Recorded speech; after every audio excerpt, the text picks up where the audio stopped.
Chapter 6. Embracing the Other. Wives, submit to your husbands as to the Lord. For the husband is the head of the wife, as Christ is the head of the church, his body, of which he is the Savior. Husbands, love your wives, just as Christ loved the church and gave himself up for her. Although Tim and I, Kathy, have collaborated throughout this book, we thought it made more sense for me to write this chapter in my own singular voice, as I have had more direct experience in talking about and struggling with the difference in gender roles between men and women. No surprise there. Under the influence of the curse in Genesis, every human culture has found a way to interpret male headship in a way that has marginalized and oppressed women, and it's usually the women who notice and object to this treatment first. Whether you identify yourself as egalitarian, a feminist, a traditionalist, a complementarian, or any other variety on the interpretive spectrum, the difference between men and women will become an unavoidable issue in every marriage. Failure to come to terms with it is like tiptoeing around the proverbial elephant in the living room. Everyone comes into marriage with an idea of roles, of how a husband should behave to his wife, a wife to her husband, and children to their parents. This may be the sum of impressions gathered from one's family of origin, current cultural norms, observations of friends' marriages, and even the flotsam and jetsam of one's fictional reading or television and movie habits. There's no denying that the subject of gender roles in marriage is a contentious and controversial one. I personally lived at the heart of the controversy myself for more than 40 years. I've seen the Bible verses used as weapons of both oppression and rebellion. I have also seen the healing and flourishing that can happen in a marriage when hot-button words like headship and submission are understood correctly, with Jesus as the model for both. Tim and I did not come into our marriage with any well-articulated thoughts about how the roles of men and women played out in real-life relationships. In fact, despite many major conversations on the theoretical level in our seminary classes, I was unprepared for the first morning in our new church when Tim packed up his briefcase, kissed me goodbye, and went off to work. I remember standing in the kitchen saying, "Now what am I supposed to do all day?" Up until then, we had pretty much lived in the unisex world, a student taking the same classes, competing for grades on a level playing field, rarely forced into any consideration of what God's intention may have been in making us male and female. Suddenly I had to think, both practically and biblically, about my role as a woman and a wife. Though Tim and I had been both clumsy and clueless at times, we have found that in submitting to our own divinely assigned gender roles that we discovered one of God's great gifts for getting in touch with our deepest selves,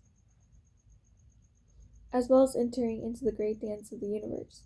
And no, this did not involve me developing a taste for frilling clothing, nor Tim taking up car maintenance. No wise person rejects a gift from someone who loves them without at least giving it a look. So I hope that if you are not comfortable with the idea of distinct, divinely ordained gender roles within marriage, that you will suspend judgment for the space of this chapter and consider how God may have intended them for our good. I have a stuffy nose, I apologize. In the beginning, a discussion of how gender roles work in marriage must begin with a look at the good that God originally intended, how men and women have corrupted that good, and what Jesus has done to redeem gender roles. Only then can we move on to the hazardous concepts of authority, submission, and headship, and the idea of the helpmate. The first mention of gender roles in the Bible occur with the very first mention of humanity itself. In the image of God, he created him. Male and female, he created them. This means that our maleness and our femaleness is not only incidental to our humanness, but constitutes its very essence. God does not make us into a generic humanity that is later differentiated. Rather, from the start, we are male and female. Every cell in our body is stamped as XX or XY. This means I cannot understand myself if I try to ignore the way God has designed me, or if I despise the gift He may have given to help me fulfill my calling. If the postmodern view of gender is wholly a social construct were true, then we could follow whatever path seemed good to us. If our gender is at heart of our nature, however, we risk losing a key part of ourselves if we abandon our distinctive male and female roles. At the same time, Genesis shows us that men and women were created with absolute equality. Both are equally made in the image of God, equally blessed, and equally given dominion over the earth. This means that men and women together in full participation must carry out God's mandate to build civilization and culture. Both men and women are called to do science and art and to build families and human communities. Immediately after making us male and female, God tells us to be fruitful and fill the earth.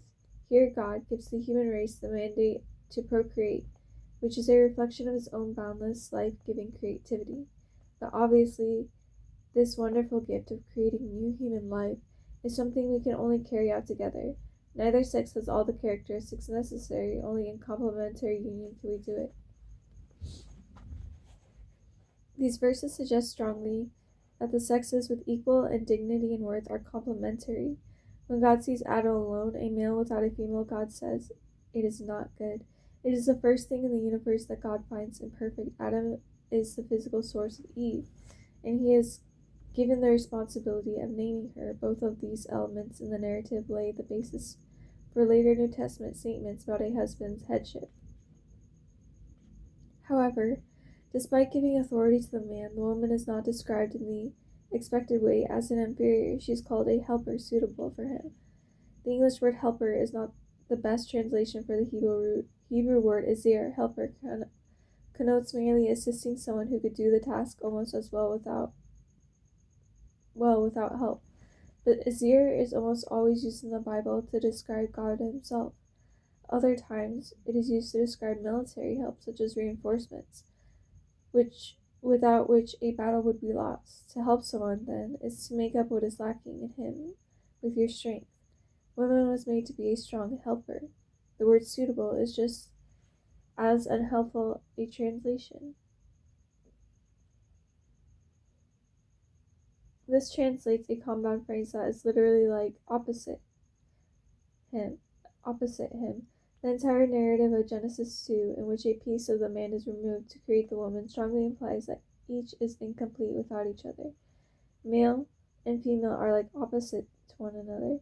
They are like two pieces of a puzzle that fit together because they are not exactly alike nor randomly different, but they are differentiated such that together they can create a complete whole.